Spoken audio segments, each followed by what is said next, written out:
Right now, somewhere in the world, the sun is setting over ancient hillsides where grapevines have grown for thousands of years. Golden light filters through leaves that have spent all day transforming sunlight into fruit. Tonight, let these soothing facts carry you toward deep sleep. This is a sleep documentary about the quiet art of viticulture, the patient science of growing vines to help you fall asleep fast. Tonight, we explore the ancient world of grapevines in this documentary for sleep.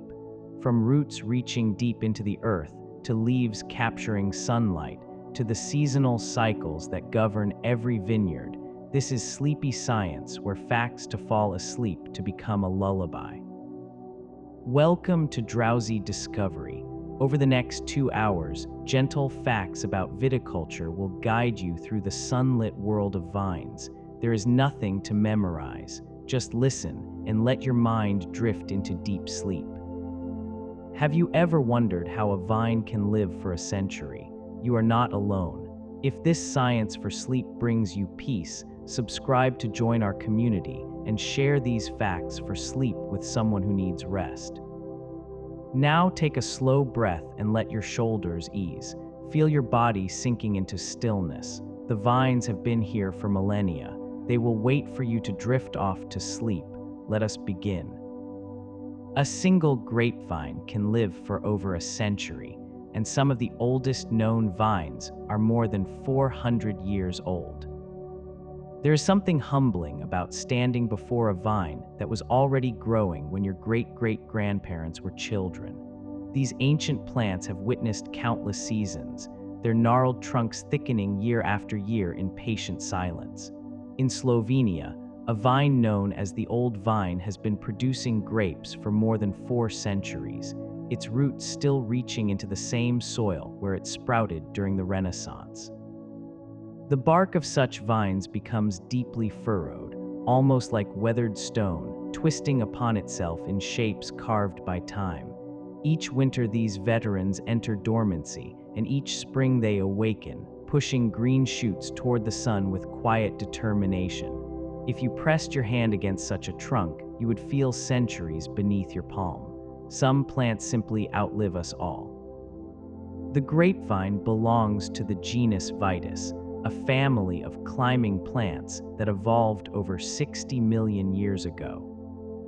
Long before humans walked the earth, grapevines were climbing through ancient forests, their tendrils wrapping around trees that no longer exist.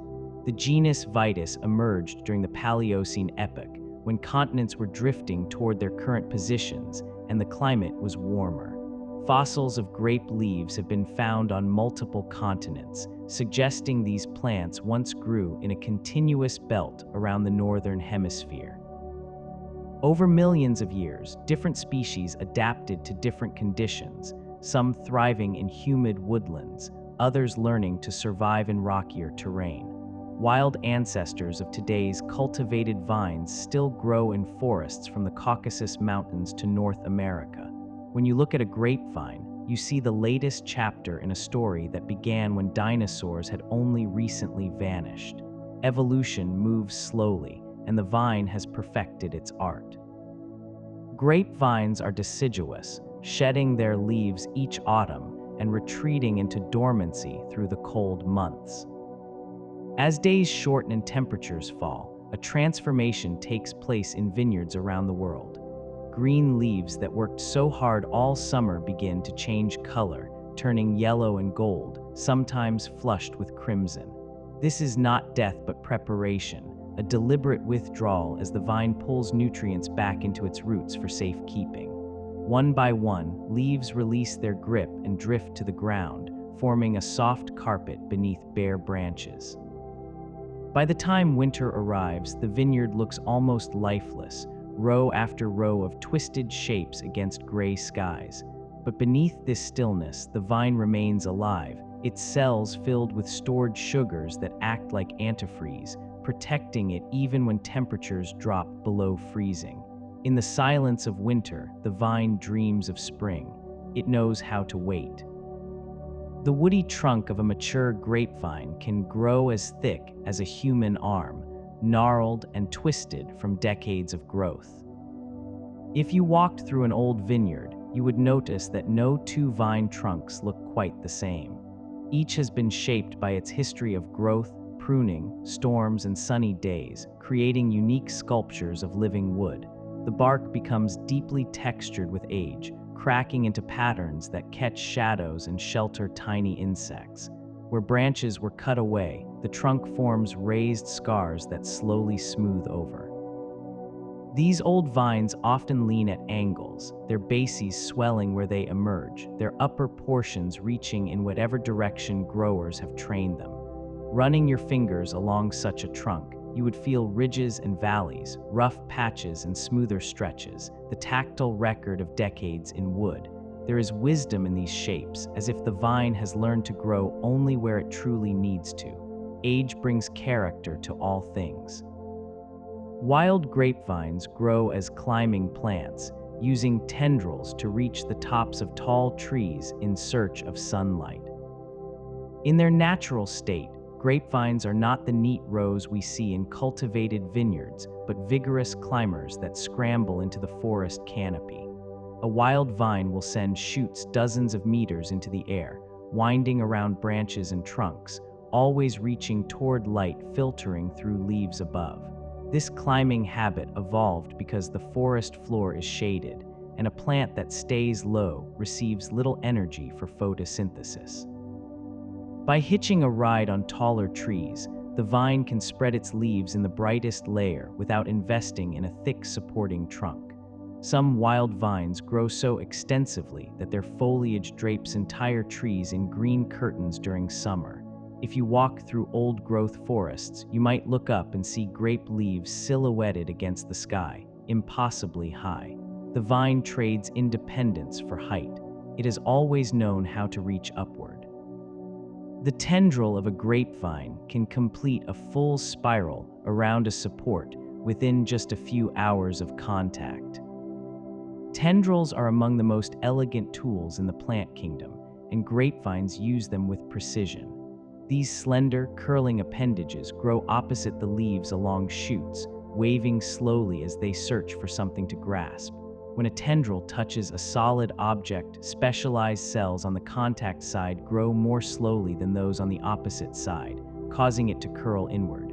Within hours, it can wrap tightly around a wire or twig, forming a grip that only tightens as it coils further. Once anchored, the tendril develops a second spiral along its length, creating a spring-like structure that absorbs shock when wind blows the vine. This double coiling allows the vine to sway without tearing free. If you watch a vineyard over several days, you can almost see tendrils reaching, grasping, and securing. They move with purpose, even in stillness. And from the reaching tendrils above, we now turn to the hidden world beneath the soil, where the true strength of the vine resides.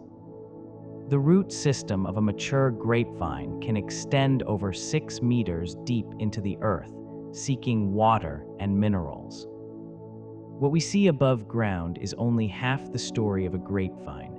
Beneath our feet, an equally complex network of roots spreads outward and downward, exploring cracks in rock, following seams of moisture through clay and gravel. A mature vine's roots can reach depths that seem almost impossible, descending through soil horizons that took thousands of years to form.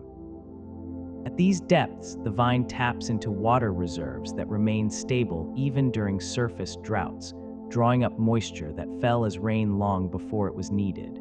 Roots encounter different minerals at different levels, each contributing something subtle to the vine's chemistry. If you could follow a single root downward, you would descend into darkness, into a world of slow movement and patient searching. The vine drinks from a well most plants never reach. What happens in darkness sustains what grows in light. Grapevine roots communicate with beneficial fungi in the soil, forming symbiotic relationships called mycorrhizae. The roots of a grapevine do not work alone. Woven among them are thread-like strands of fungi that form partnerships so intimate they blur the line between plant and fungus.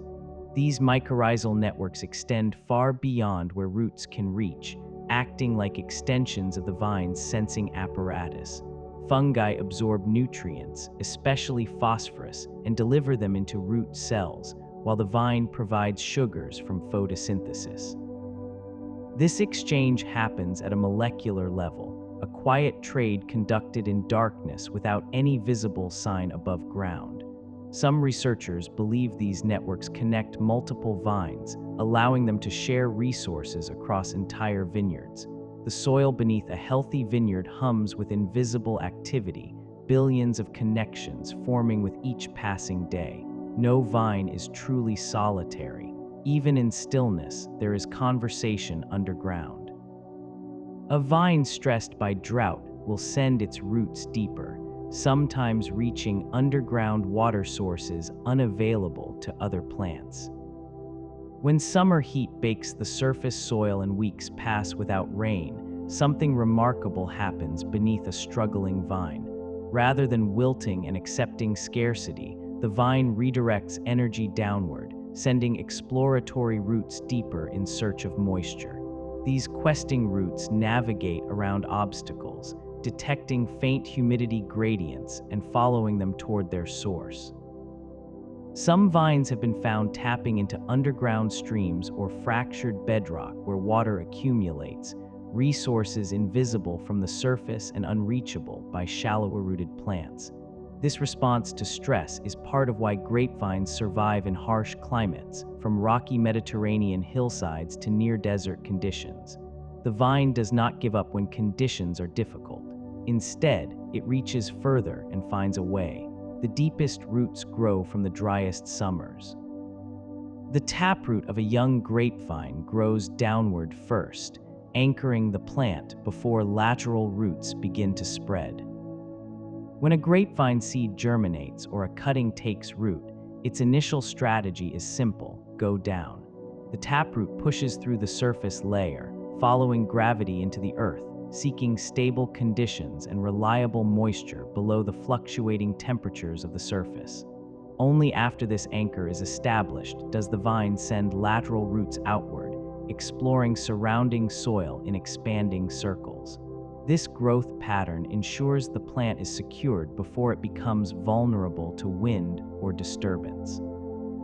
Growers who dig beside young vines often find a taproot already reaching deeper than the vine is tall, even while the visible portion seems modest. This hidden investment pays dividends for decades to come. The vine builds its foundation in silence, preparing for a lifetime of growth before it shows much to the world above. First the anchor, then the reach. Roots absorb nutrients at different depths, allowing vines to draw from multiple soil layers simultaneously. The soil beneath a vineyard is not uniform, but layered like pages in an ancient book, each horizon containing different minerals and moisture levels. A grapevine's roots spread through these layers, with fine feeder roots near the surface capturing nitrogen from decomposing matter, while deeper roots draw calcium and trace elements from weathered bedrock. This stratified feeding allows the vine to access a broad palette of nutrients that would be impossible if all roots stayed at a single depth. The chemistry of the soil translates into the chemistry of the vine, influencing how leaves grow and how fruit develops over summer. Growers who understand their soils can anticipate what their vines will need before signs of deficiency appear in the canopy above. Everything the vine becomes begins in the darkness of the soil. Depth determines nourishment. The texture and composition of soil directly influence how roots develop and spread beneath a vineyard. Clay soils hold moisture but can suffocate roots if drainage is poor, while sandy soils drain quickly but may leave vines thirsty between rains.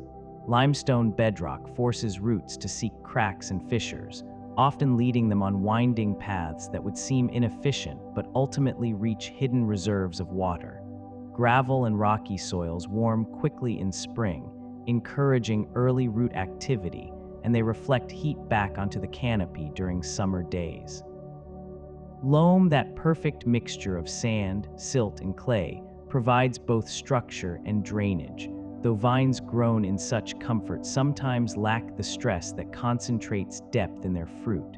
Each vineyard's soil tells a geological story millions of years in the making, and the roots that explore it become part of that story. The ground shapes the vine. What lies below determines what rises above. And as roots draw sustenance from the darkness below, leaves unfold above to capture the energy of the sun, continuing this sleepy science journey through the quiet life of vines. A single grapevine in full leaf can have over 200,000 stomata per square centimeter on its leaf surfaces. Stomata are microscopic pores, invisible to the eye but essential to everything the vine does. Each tiny opening is flanked by two guard cells that can swell or shrink to open and close the pore, regulating the flow of gases in and out of the leaf. Through these countless gates, carbon dioxide enters to fuel photosynthesis, while oxygen and water vapor escape into the surrounding air. On a hot summer day, a vine can lose liters of water through this process, a necessary sacrifice that keeps the leaves cool and the sap flowing upward from the roots. The density of stomata varies among grape varieties, with some adapted to humid climates keeping more pores open, while others suited to dry conditions conserve water by restricting flow. These structures operate without any conscious direction. The leaf breathes through a million tiny mouths. Grapevine leaves are shaped to maximize light capture while minimizing water loss in warm climates. The classic shape of a grape leaf, with its distinctive lobes and serrated edges, is not mere decoration, but the result of millions of years of evolutionary refinement. The broad surface area allows maximum exposure to sunlight, while the divided shape permits airflow that prevents overheating. In hot climates, some varieties develop leaves with deeper indentations and smaller overall size, reducing the surface from which water can evaporate. Other varieties in cooler regions grow larger, flatter leaves that capture every bit of available light during shorter growing seasons. The angle at which leaves grow from the shoot also matters, with upper leaves often tilting to avoid shading those below, creating a living arrangement that distributes light throughout the canopy. Form follows function in the quiet world of plants. Every curve has purpose. The undersides of grape leaves are covered with fine hairs that help regulate temperature and humidity. Turn a grape leaf over, and you will often find a surface quite different from the smooth green above. Many varieties bear a coat of tiny hairs, ranging from sparse fuzz to dense felt, depending on the cultivar and growing conditions. These hairs create a buffer zone of still air against the leaf surface, slowing the escape of water vapor and protecting the delicate stomata beneath. They also reflect excess sunlight and provide some defense against small insects that might otherwise make their home on the sheltered underside. In cooler, wetter climates, heavily pubescent leaves can trap moisture and encourage fungal growth, so varieties adapted to such regions often have smoother undersides. This simple covering of fine fibers represents one of many adaptations. Even the smallest details serve a purpose in the quiet architecture of leaves.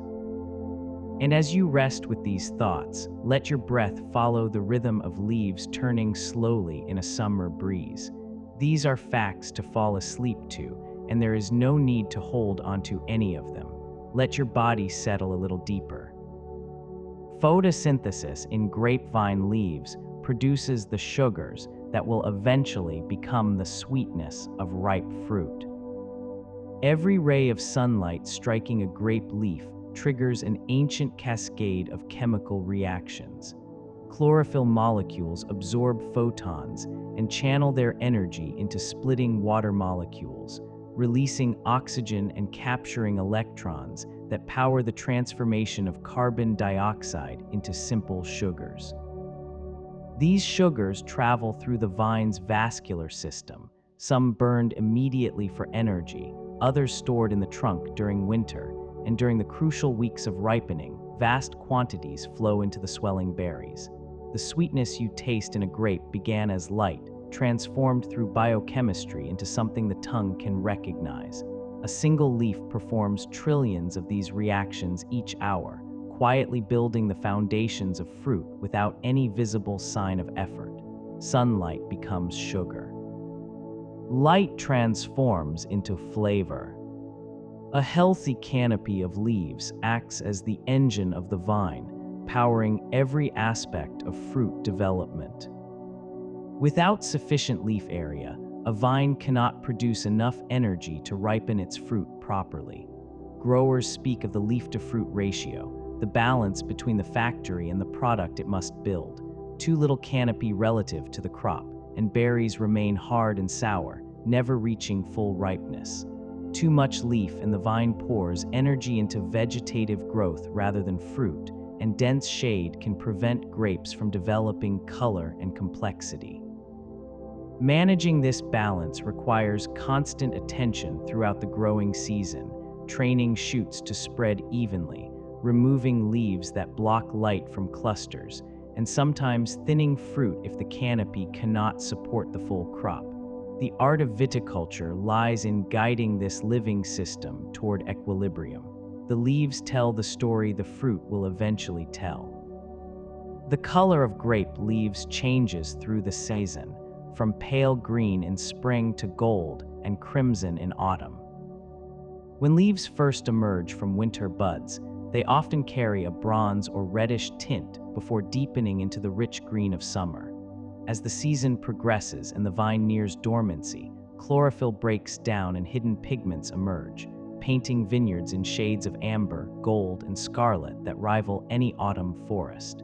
These colors are not merely beauty for the eye, but signs of the vine preparing for rest, withdrawing nutrients from leaves back into the permanent wood where they will wait until spring.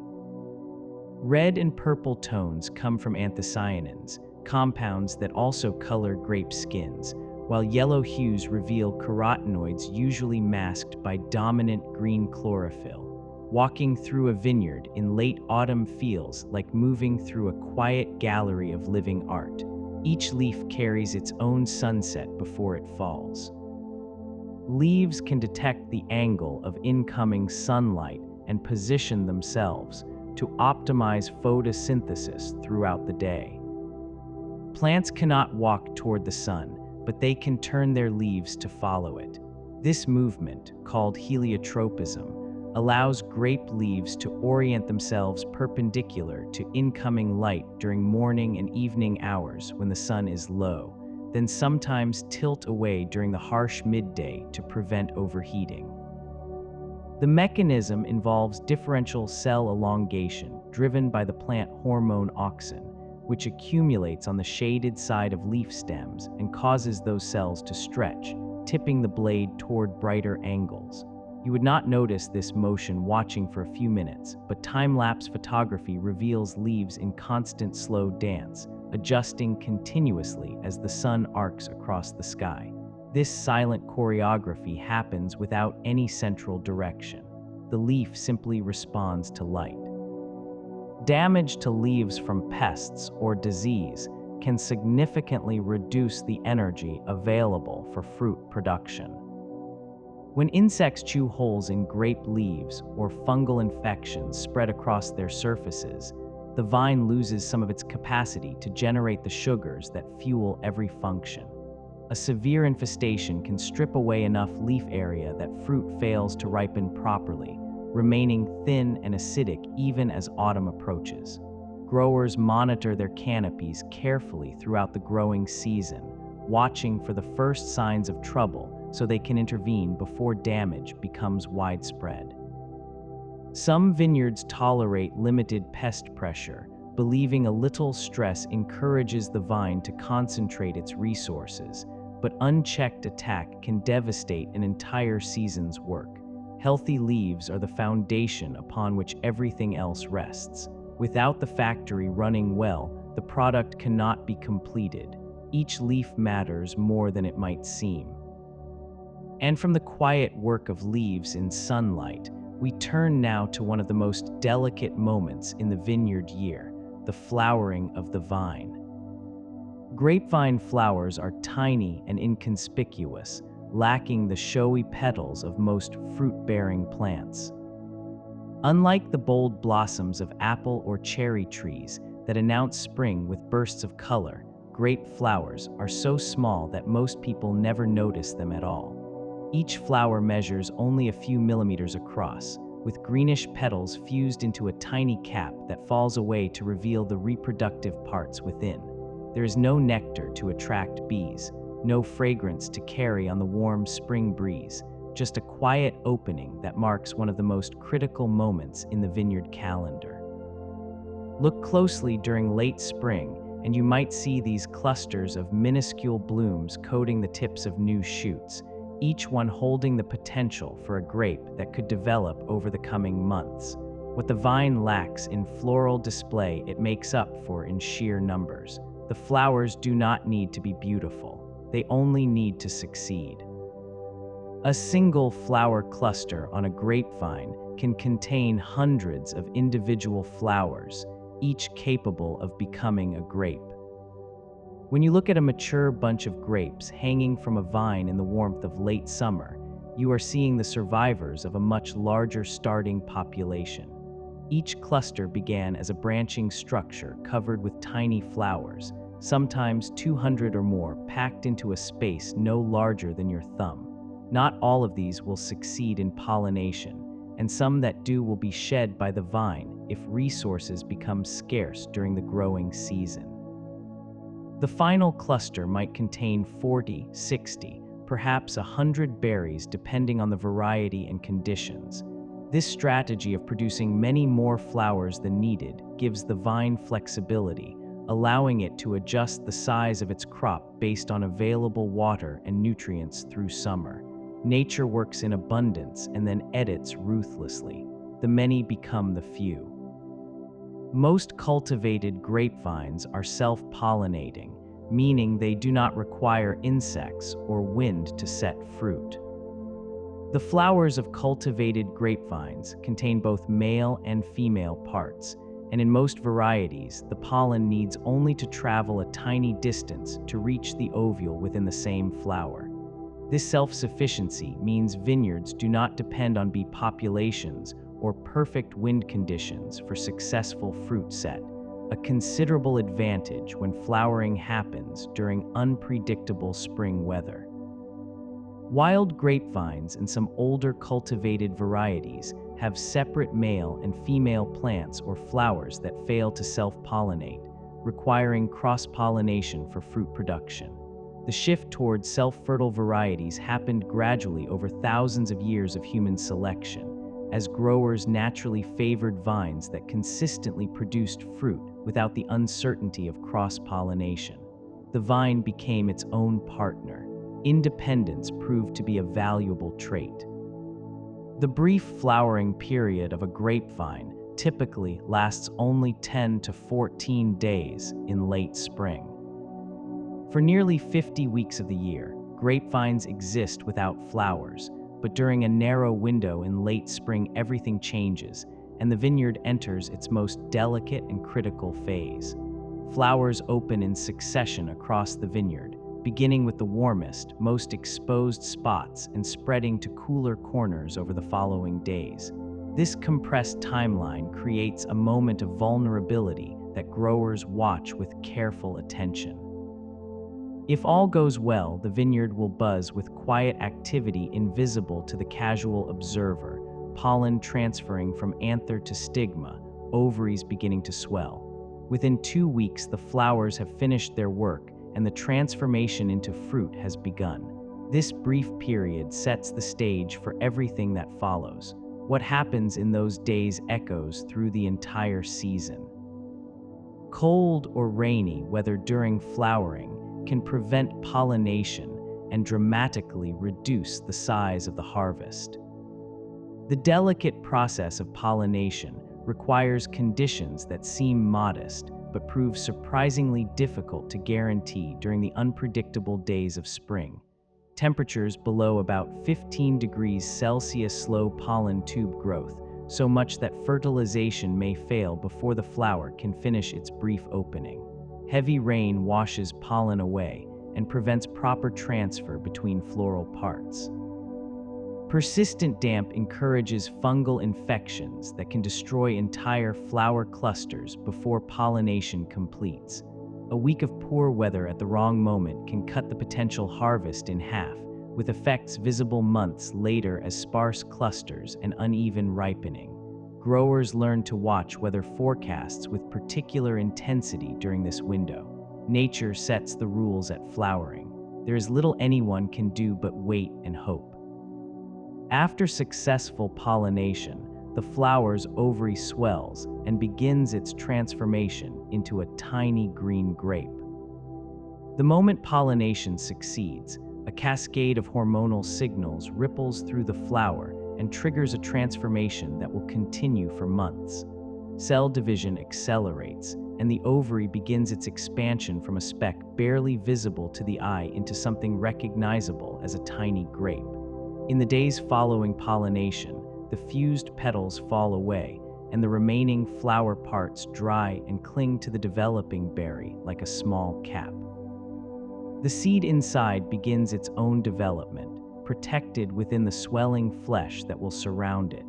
This initial phase of rapid cell multiplication establishes the basic structure of the grape, creating the framework into which sugars and water will later flow.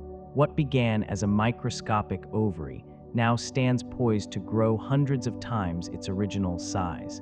Transformation begins in the smallest spaces. And so, from the quiet moment of pollination, the long journey of fruit development begins, a process measured not in days but in patient months, perfect facts for sleep on a calm night. Young grapes remain hard and green for weeks after pollination, slowly accumulating cells and structure. For the first month or so after pollination, developing grapes look remarkably similar regardless of variety. Small, hard spheres the color of grass, tightly clustered on their stems and slowly growing. Inside, cells continue to divide, and the seeds develop their protective coatings while acids accumulate to defend the unripe fruit.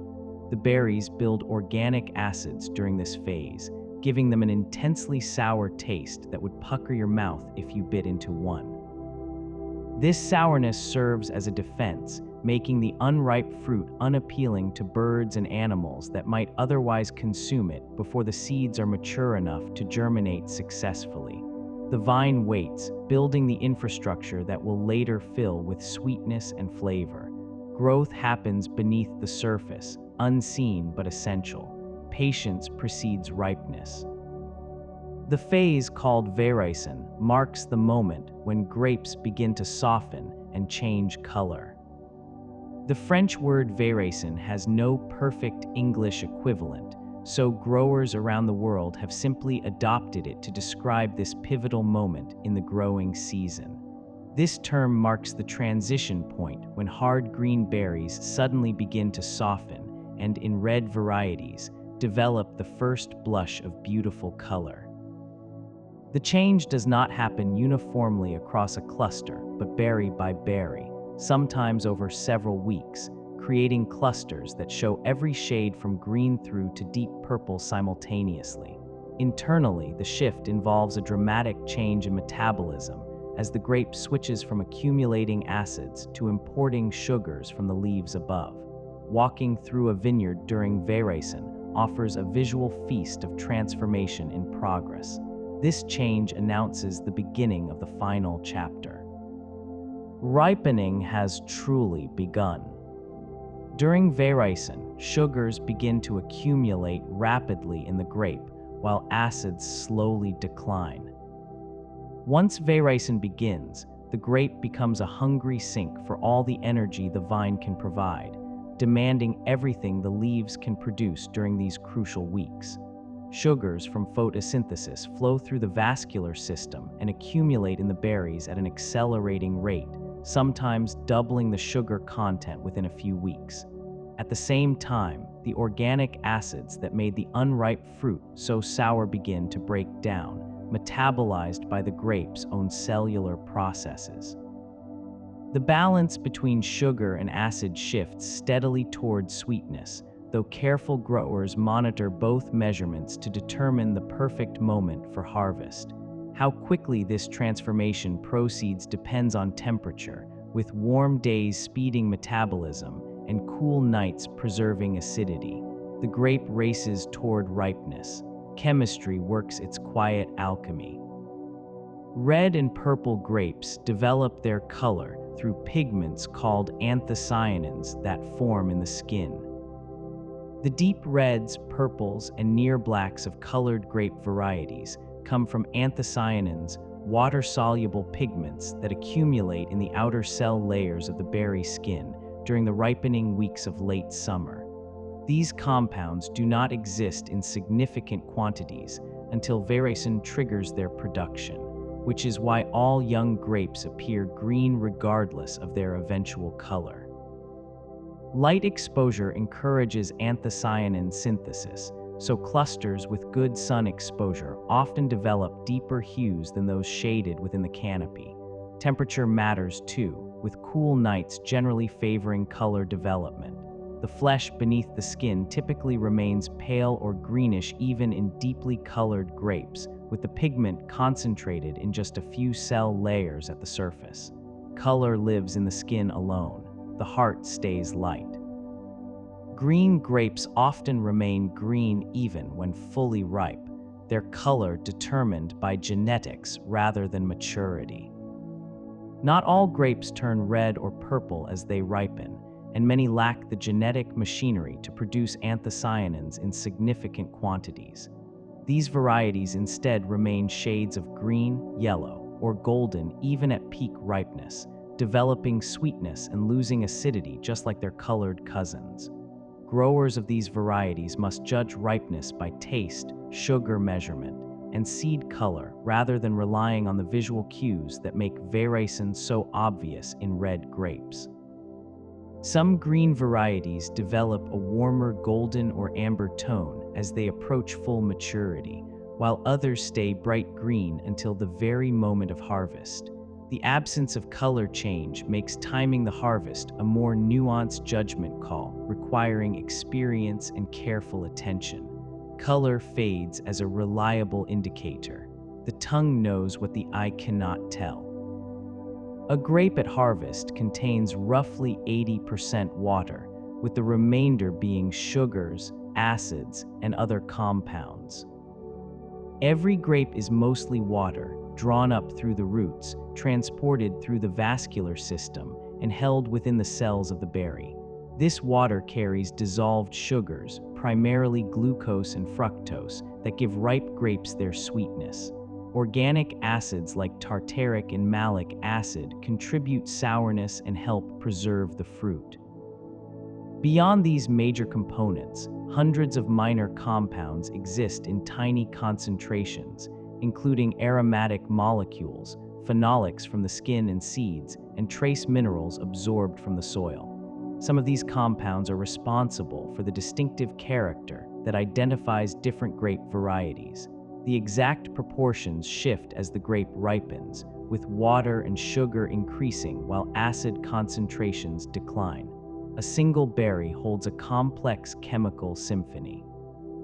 Simplicity conceals depth. The seeds inside a grape develop their own protective compounds that influence the fruit's overall chemistry. Grape seeds are not passive passengers within the berry but active contributors to its chemistry throughout the ripening process. As they mature, seeds accumulate tannins and other phenolic compounds that serve as protection against predators and pathogens looking to consume the fruit too early. These substances can migrate into the surrounding flesh, particularly if the berry is damaged or during the later stages of ripening. Immature seeds tend to be green and taste intensely bitter, while fully ripe seeds turn brown and their tannins become less harsh. The number of seeds varies between grapes in the same cluster, and seedless varieties have been developed through selective breeding to eliminate them entirely. Each seed represents a potential new vine, carrying genetic information from both parents. The fruit protects what the vine hopes to spread. And from the interior chemistry of the fruit, we widen our gaze to explore how environment shapes everything a vine produces. The French concept of terroir describes how soil, climate, and landscape combine to give grapes their distinctive character. Terroir is a word that resists simple translation, encompassing the totality of natural conditions that shape how vines grow and what their fruit becomes. It includes the soil beneath, with its particular blend of minerals and drainage, the climate above, with its patterns of sun, rain, and temperature, and the landscape around, with its slopes, elevations, and nearby bodies of water. Even the populations of microorganisms living on grape skins and in the soil contribute to this unique signature that makes one vineyard different from another. Grapes grown in one place will express characteristics subtly different from identical vines planted elsewhere. Growers who understand their terroir can work with it rather than against it, selecting varieties and practices that suit conditions. Place itself becomes a partner. The land speaks through the fruit it produces. Vines grown on limestone soils often produce fruit with higher acidity than those grown on clay or sand. The chemistry of the soil translates into the chemistry of the grape in ways that remain not fully understood, but are consistently observed by growers around the world. Limestone bedrock, rich in calcium carbonate, seems to encourage vines to retain more of their natural acidity even as sugars accumulate during ripening. Clay soils hold moisture longer and release it slowly, producing different stress patterns than free-draining sandy soils where roots must work harder for water. Volcanic soils contribute their own mineral signatures, and alluvial deposits left by ancient rivers create gradually changing conditions across a single vineyard. Growers test their soils, map the variations, and plant different varieties in different patches accordingly. What grows below determines what grows above. Soil is destiny for the vine. The slope and aspect of a hillside vineyard can create microclimates that differ dramatically within a single field. A vineyard that looks uniform from a distance reveals surprising complexity when examined more closely over the course of a season. South-facing slopes in the northern hemisphere receive more direct sunlight and warm faster in spring, while north-facing sections stay cooler and may retain morning dew longer into the day. The top of a hill catches more wind and may suffer frost damage less often because cold air drains downhill every night. Hollows and depressions can become frost pockets where cold air pools on still nights, sometimes damaging buds while nearby rows remain unharmed. Growers learn to map these variations, sometimes planting early ripening varieties in cooler spots and late ripening ones where conditions are warmest. Within a single hectare, ripening can vary by days or even weeks. Every slope tells its own story. Terrain creates opportunity. Morning fog in coastal vineyards provides moisture without rain, sustaining vines through dry summer months. Along coastlines where cold ocean currents meet warm land, fog forms regularly and drifts inland during the night and early morning hours. This marine layer blankets vineyards in moisture-laden air, and tiny droplets condense on leaves and soil, providing water without the need for rain. As the sun rises and heats the land, the fog slowly burns off and bright sunshine floods the vineyard for the rest of the day, offering ideal conditions for photosynthesis and ripening. This pattern supplies moisture while still allowing the long sunny periods needed for the vine to work efficiently. Some coastal regions receive almost no summer rainfall, yet support thriving vineyards thanks entirely to this daily gift of fog rolling in from the sea. The vines drink moisture from the air itself. Morning mist becomes quiet irrigation. The diurnal temperature range, the difference between day and night, profoundly influences how flavors develop in grapes. Grapes ripen during warm days when sugars accumulate and chemical reactions accelerate within the berry. But when nights remain hot, the vine continues to burn those sugars through respiration, leaving less to accumulate in the fruit. Cool nights slow this respiratory process, preserving more of the day's production and allowing complex aromatic compounds to develop slowly without being lost. Regions with large temperature swings between day and night often produce grapes with more intense and nuanced character. Coastal areas, high-altitude valleys, and continental climates often provide this beneficial pattern of warm days followed by refreshing cool evenings. Growers cannot control the weather, but they can choose sites where natural temperature rhythms work in their favor. Warmth and coolness each play their part. The pendulum swing serves the fruit. Altitude affects grape development because cooler temperatures at elevation slow the ripening process. For every 100 meters you climb above sea level, the average temperature drops by about half a degree Celsius, a simple rule with profound implications for viticulture. At high altitudes, days may be bright and sunny with intense UV light, but nights grow cold, slowing the metabolic processes that convert acids to sugars. This extended ripening period can be an advantage, allowing flavors to develop gradually over longer weeks while preserving freshness and acidity that might be lost in hotter lowland sites. Some of the world's most prized vineyards sit at elevations that would once have been considered too cold for quality grape production. Climate change is pushing viable vineyard territory higher up mountainsides, as traditional lowland sites grow too warm for certain varieties. The search for balance leads growers upward. Height buys time and cool air. Rivers and lakes near vineyards moderate extreme temperatures by absorbing and releasing heat slowly. Large bodies of water act as thermal buffers for nearby vineyards, absorbing heat during warm days and releasing it during cool nights. Vineyards planted along rivers or lake shores experience gentler temperature swings than inland sites, with warmer winters that reduce frost risk and cooler summers that slow ripening slightly. The reflected light from water surfaces can also increase the total light available to nearby vines, adding to the photosynthetic energy they receive each day. Morning mists rising from rivers add humidity that protects against spring frosts by releasing latent heat as moisture condenses on vulnerable buds.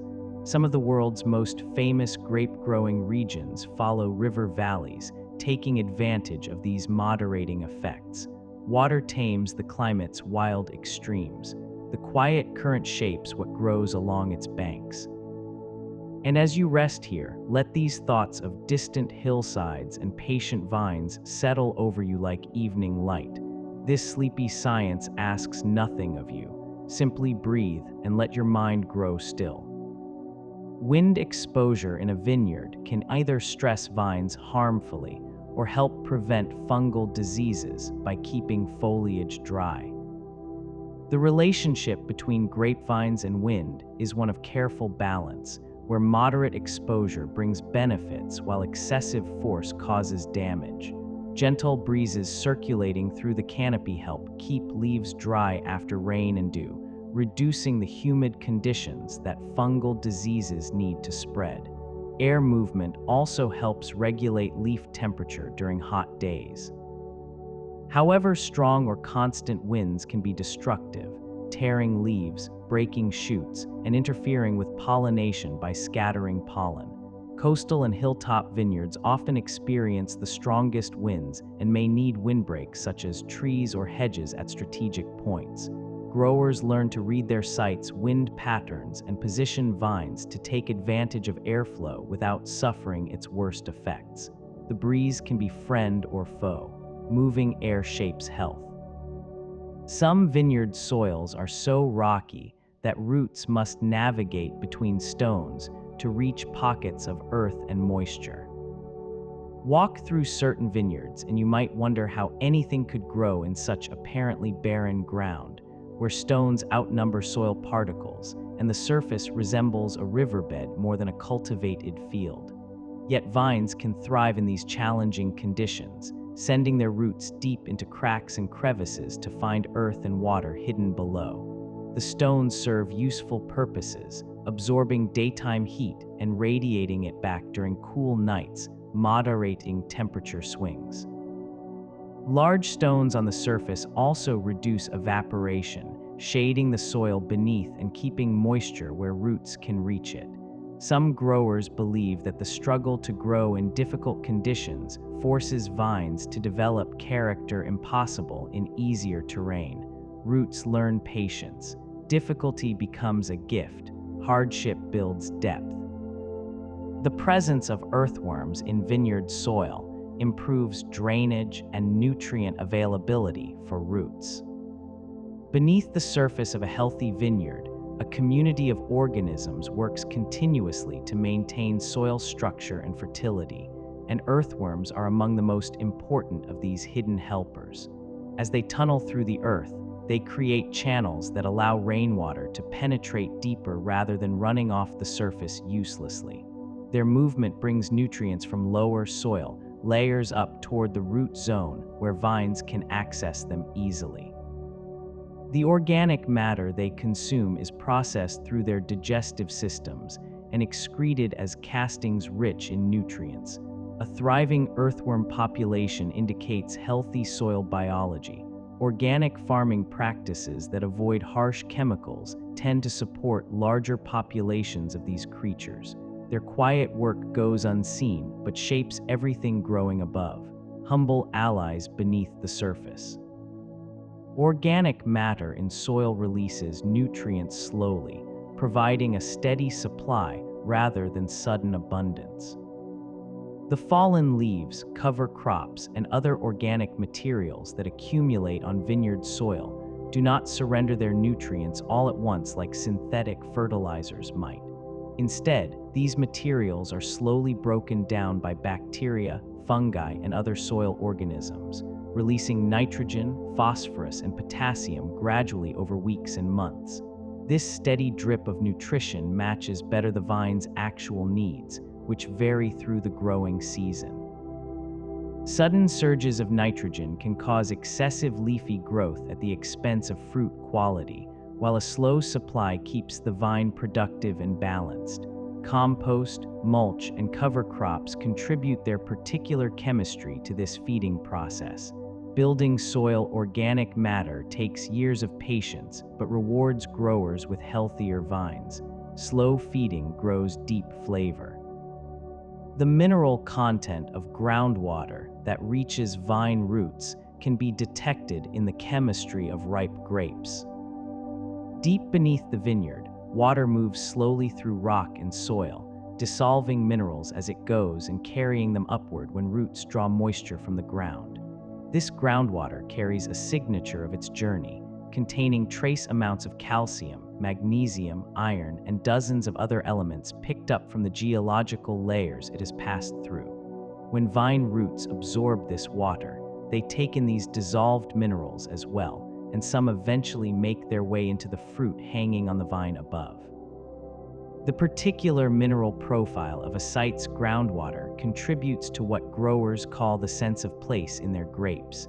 Different geological substrates produce different mineral signatures, each leaving its own subtle mark. The water remembers where it has been. From deep stone to ripening fruit, minerals make the journey upward. And from the minerals of the deep earth, we turn now to the cycles of the seasons that govern all life in the vineyard, gentle science to fall asleep to. Grapevines enter dormancy when temperatures drop and day length shortens in late autumn. As autumn advances and temperatures cool, the grapevine begins a profound transformation that will carry it through the winter months ahead. Leaves turn color and fall, and sap retreats from the extremities toward the roots and trunk. The signals for this dormancy come both from falling temperatures and from the shortening days, with the vine's internal clock responding to decreasing hours of daylight. During this period, the vine appears dead or dying to the casual observer, but below the surface it remains very much alive, conserving energy and protecting its tissues from freezing damage. This dormant period is not passive waiting but active preparation, as the vine hardens its wood against the cold to come. Different grape varieties have different temperature thresholds for entering dormancy.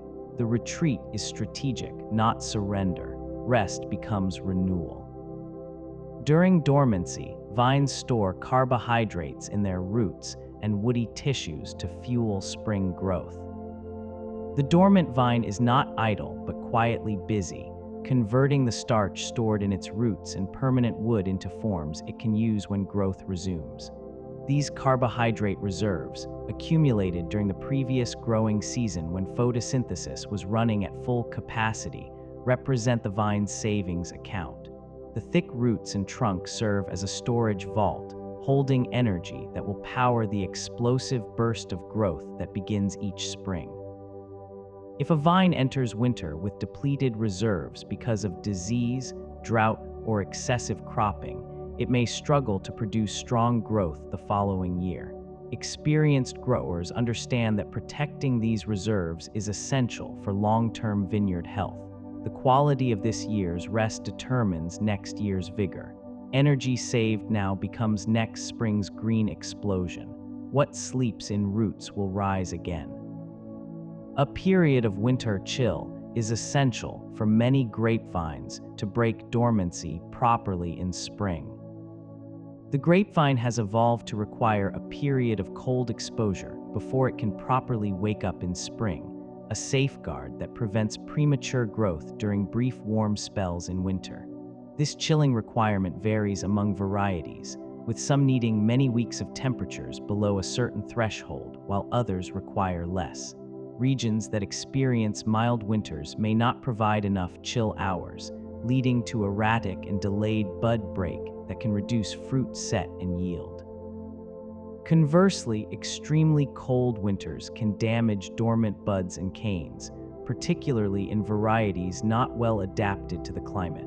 Finding the right match between a variety's chilling requirement and a site's winter temperatures is one of the fundamental decisions in establishing a vineyard. The vine counts the cold hours with a precision we cannot see. Winter's gift ensures spring's proper timing. Bud break in spring marks the dramatic awakening of the vine after months of apparent lifelessness. When temperatures rise sufficiently in spring and the vine's chilling requirement has been satisfied, something remarkable happens at each node along the canes. Tiny green tips emerge from what appeared to be dead wood, pushing through the protective scales that shielded them through winter. This bud break is one of the most eagerly watched events in the vineyard calendar, marking the beginning of the new growing season and revealing how well the vine survived the winter. The exact timing varies by variety, site, and season, but the transformation from lifelessness to green growth happens with surprising speed once it begins.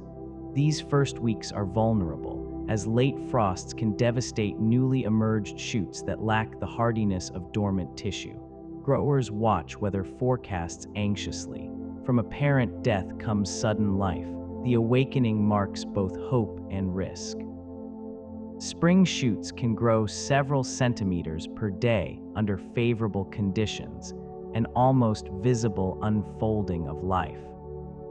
Once bud break has occurred and growth is underway, the vine's expansion accelerates to a pace that can seem almost magical to anyone watching closely.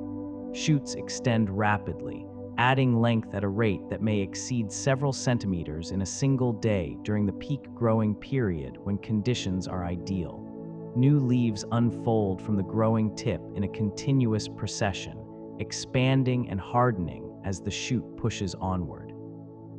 This vigorous growth draws heavily on both the stored reserves from winter dormancy and the carbohydrates being produced by mature leaves. Vines in vigorous sites may grow so rapidly that growers must remove excess shoots to prevent the canopy from becoming too dense for developing fruit clusters. The energy of spring growth is one of nature's small miracles. Life unfolds with urgency. Summer is the season of canopy management, when growers shape the vine to balance leaf area with fruit production. Once flowering has passed and fruit has set, the grower's attention turns to the leafy canopy that will nurture the developing grapes through summer. Too much foliage creates dense shade, where fruit struggles to ripen and humidity lingers, inviting fungal diseases. Too little leaf area leaves the vine unable to produce enough sugar through photosynthesis to properly ripen its crop. The art lies in finding the right balance, removing excess shoots and leaves where needed while preserving enough to power the ripening process. Growers walk their rows repeatedly through the summer months, adjusting the canopy as conditions demand. This ongoing dialogue between vine and grower shapes the final quality of the harvest. The balance between leaf and fruit is never fixed but must be constantly maintained. Management is guidance, not control. The timing of harvest is one of the most critical decisions in viticulture, balancing sugar, acid, and ripeness. The grapes that hung green and hard early in summer gradually transform as ripening progresses, accumulating sugars and softening while their acids slowly decline. Deciding when to pick is one of the most consequential choices a grower makes all year. Harvest too early and the fruit may be sour and undeveloped. Wait too long and sugars may climb too high, while freshness and acidity fade beyond recovery. Weather adds its own urgency to this calculation, as approaching rain can dilute flavors or trigger rot in tight clusters. Growers taste berries from different sections, measure sugar levels with precision instruments, and watch the skies before committing to the final decision. The perfect moment is narrow, and once passed cannot be recovered. Timing is everything. When to pick defines what the harvest becomes. After harvest, vines begin preparing for dormancy, moving nutrients from leaves back into permanent structures. Once the grapes have been picked and the urgency of harvest has passed, the vine shifts its focus to preparations for the coming winter months. Leaves that were engines of growth all summer begin to change color and release their nutrients back into the permanent wood and roots. This process of nutrient translocation is essential for building the reserves that will fuel next year's initial burst of growth when spring arrives. Vines that lose their leaves prematurely to disease, drought, or early frost may enter winter with depleted reserves and struggle the following season. The visible beauty of autumn color in vineyards marks this invisible internal journey of nutrients moving slowly downward into storage. The year ends as it began, with energy flowing between root and shoot. The vine prepares for sleep. And from the rhythm of the seasons, we turn now to the human hands that have shaped vineyards across generations. Winter pruning removes most of the previous year's growth, leaving only selected buds to produce the next season's fruit. During the dormant winter months when sap has retreated and growth has stopped, pruners move through the vineyard, cutting away most of the wood that grew the previous year. Each cut is a decision about the vine's future, determining which buds will be allowed to grow and which potential shoots will never emerge. Skilled pruners work quickly but thoughtfully, reading the vine's structure and making hundreds of decisions per day. The goal is to leave just enough fruiting wood to produce a balanced crop without overstressing the plant. Pruning also removes dead and diseased wood, reducing sources of infection before the new season begins. This annual reduction seems severe, but is essential for maintaining productive vines year after year. The cutting back enables the reaching forward. winter work shapes summer fruit. The decision of how many buds to leave per vine directly determines the potential size and quality of the harvest. Each bud left on the vine during winter pruning has the potential to produce a shoot bearing one or more clusters of fruit when the growing season begins. Leave too many buds and the vine may produce more grapes than it can ripen properly, resulting in diluted flavor and weak growth the following year. Leave too few and you waste the vine's productive capacity, harvesting less fruit than the plant could healthily support. The optimal number depends on variety, vine age, soil fertility, climate, and the grower's quality goals for that particular season. This calculation is adjusted vine by vine, with weak plants pruned harder and more vigorous ones allowed additional buds to balance their energy. Experience guides the hand that makes these choices throughout the dormant vineyard. The count of buds becomes a forecast of harvest. Sometimes less means more. Cane pruning and spur pruning are two fundamentally different approaches to shaping the vine's fruiting wood. Different grape varieties perform best when pruned in different ways, and centuries of observation have refined two main approaches. Cane pruning selects one or two complete canes from the previous year's growth, each bearing multiple buds, and removes everything else. Spur pruning instead keeps short stubs called spurs, typically with just 2 or 3 buds each, attached to permanent arms called cordons. Some varieties produce their best fruit from buds near the base of the cane, making spur pruning ideal for them. Others carry their most fruitful buds further out along the cane and need that length preserved.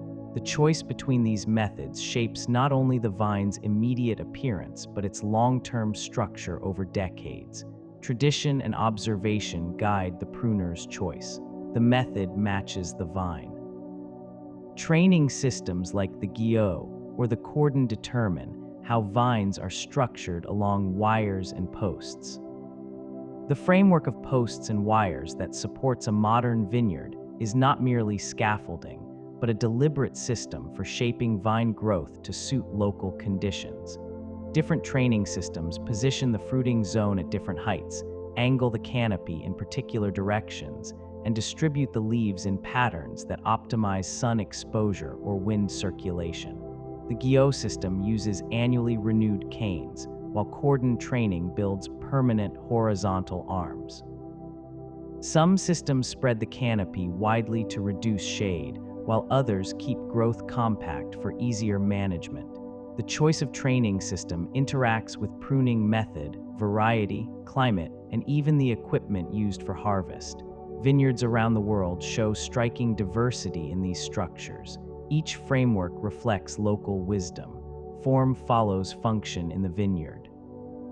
Bush vines trained without support wires are among the oldest cultivation methods still practiced today. In many of the world's oldest grape-growing regions, vines still stand as freestanding bushes without the posts and wires that characterize modern vineyards. These bush vines, sometimes called head-trained vines, support themselves through their own woody structure, with short trunks and radiating arms that reach outward. The method requires less infrastructure and may be the only practical option on steep or rocky terrain where installing posts would be difficult. Bush-trained vines often produce lower yields but may develop deep root systems and produce fruit of concentrated intensity. Many of these old vineyards contain vines that are 50, 80, or even over 100 years old. The ancient method persists because it works. Self-supporting forms carry their own dignity. Time-tested traditions continue to bear fruit. Canopy management through leaf removal can expose fruit clusters to more sunlight and air circulation. During the growing season, growers often remove leaves from around the fruit zone to allow more light to reach the developing clusters. This practice, called leaf pulling or leaf stripping, improves air circulation that helps keep fruit dry and reduces the risk of fungal infections establishing themselves in humid conditions. Sunlight exposure can enhance color development in red grapes and may influence the aromatic compounds that form during ripening. However, too much exposure can cause sunburn damage in hot climates, so the practice must be calibrated to local conditions. The timing and extent of leaf removal vary by region, variety, and individual vineyard. Each adjustment to the canopy changes the environment around the grapes. Light and air become tools in the grower's hands. Exposure is controlled revelation. Green harvesting, the removal of some fruit clusters before ripeness, concentrates the vine's energy into fewer grapes. It seems counterintuitive to walk through a vineyard in summer and deliberately remove clusters of developing fruit, but this practice of green harvesting is a powerful tool for improving what remains. By reducing the total crop load, the vine can direct more of its resources toward ripening the surviving clusters, potentially resulting in fruit with greater concentration and complexity. The removed clusters, still green and hard, are left to decompose on the ground or are collected and discarded. This sacrifice of quantity for quality is most common in regions and with varieties where high yields tend to produce diluted results. Not every vineyard benefits from green harvesting, and the decision depends on the season's conditions and the grower's goals. Less fruit means more intensity in what remains. The sacrifice serves the harvest. And from the careful art of pruning and training, we now explore the living community that shares the vineyard with vines. More facts to drift off to.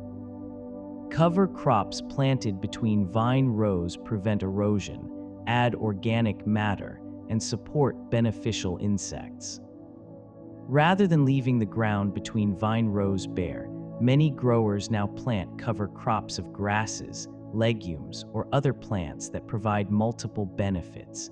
These living carpets protect the soil from erosion by rain and wind, their roots holding the earth in place where bare ground would wash or blow away. As cover crops grow and die back, they add organic matter to the soil, feeding the community of organisms that maintain fertility. Legumes like clover fix atmospheric nitrogen, reducing the need for synthetic fertilizers. The flowers of some cover crops attract beneficial insects that help control pests that might otherwise damage the vines themselves. Walking between rows becomes a stroll through a meadow rather than across bare dirt. Life between the rows supports life on the vines. The floor of the vineyard becomes a garden. Certain flowering plants attract predatory insects that help control pests harmful to grapevines. The relationship between plants and insects in a vineyard can be managed to benefit the vines without resorting to chemical sprays. Certain flowering plants provide nectar and pollen that sustain populations of predatory and parasitic insects, which then control the pest populations that might damage grapevines. Yarrow, fennel, and many other flowering species serve as habitat for these beneficial creatures, creating islands of biodiversity within the agricultural landscape. When aphids or mites threaten the vines, their natural enemies are already present and ready to respond. This approach requires patience and an understanding of ecological relationships, but can reduce or eliminate the need for pesticide applications. The vineyard becomes not a battlefield against nature, but a balanced community. Flowers feed the protectors. Beauty and function intertwine. Birds in vineyards can be both beneficial predators of harmful insects and persistent thieves of ripe fruit. The presence of birds in vineyards presents growers with a complicated balance of costs and benefits. Throughout most of the growing season, birds serve as valuable allies, consuming huge numbers of insects, including many that would otherwise damage vines or fruit. A single bird can eat thousands of insects in a season, providing pest control that would otherwise require intervention. However, as grapes ripen and sugars accumulate, some bird species turn their attention to the fruit itself, potentially devastating crops in a matter of days if left unchecked. Growers employ various deterrents, including netting, reflective tape, and recorded predator calls to protect ripening fruit. The relationship shifts from partnership to competition as harvest approaches. The helper becomes a rival. Coexistence requires boundaries. Sheep and other livestock are sometimes used to graze vineyard floors, naturally controlling weeds and adding fertilizer. In an approach that reconnects viticulture with older agricultural traditions, some growers now introduce sheep or other livestock to graze between vine rows during certain seasons. The animals eat weeds and grass that would otherwise compete with vines for water and nutrients, eliminating the need for mechanical mowing or herbicide applications. Their droppings add natural fertilizer, returning nutrients to the soil in forms that support the microbiome. Sheep are particularly well suited to this task because they can be trained to eat only the vegetation between rows, leaving the vine leaves and fruit untouched. This practice is typically limited to the dormant season or times when fruit is not at risk from curious mouths. The ancient partnership between shepherd and vineyard returns. Animals become colleagues. The flock tends the field. The soil microbiome of a healthy vineyard contains billions of bacteria, fungi, and other organisms in every handful. What appears to the naked eye as simple brown earth is actually a living community of staggering complexity and diversity. A single handful of healthy vineyard soil contains more individual organisms than there are humans on Earth, each playing roles in the web of interactions that make plant growth possible. Bacteria break down organic matter and cycle nutrients.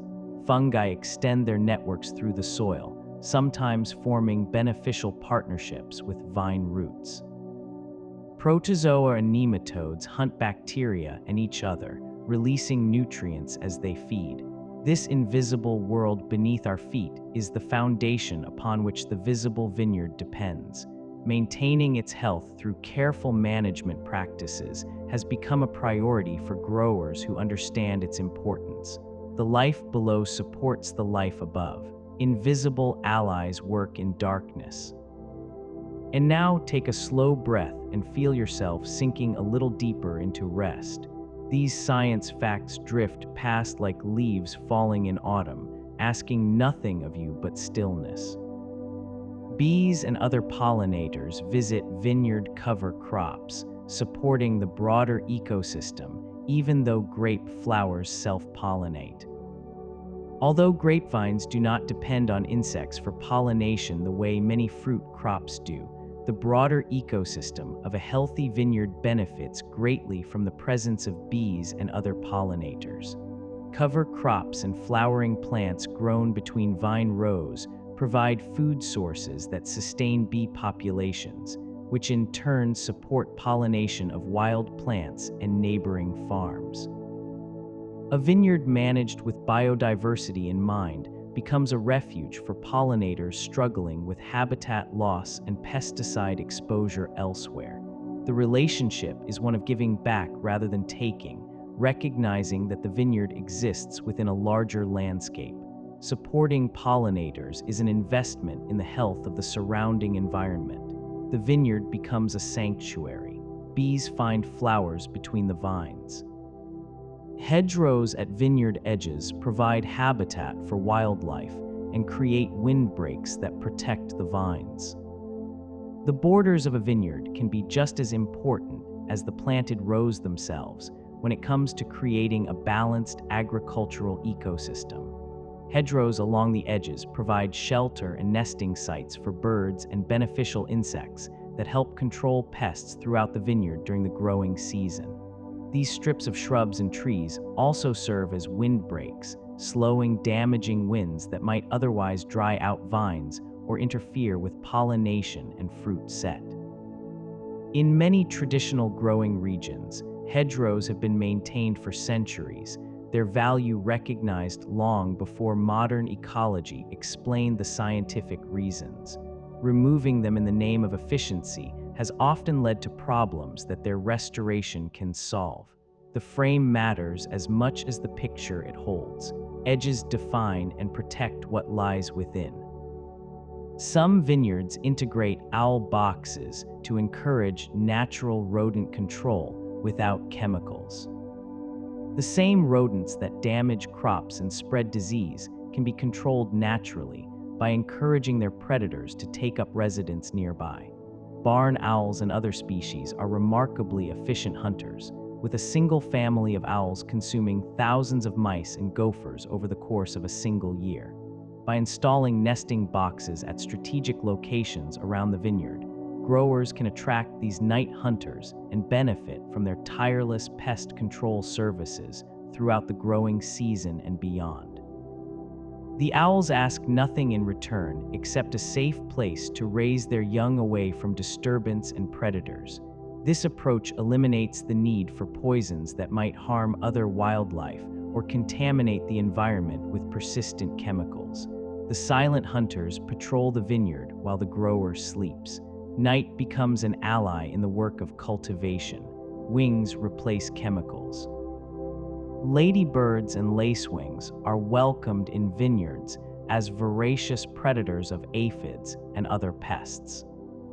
Among the most beloved inhabitants of biodiverse vineyards are the small predatory insects that prey on pests harmful to vines.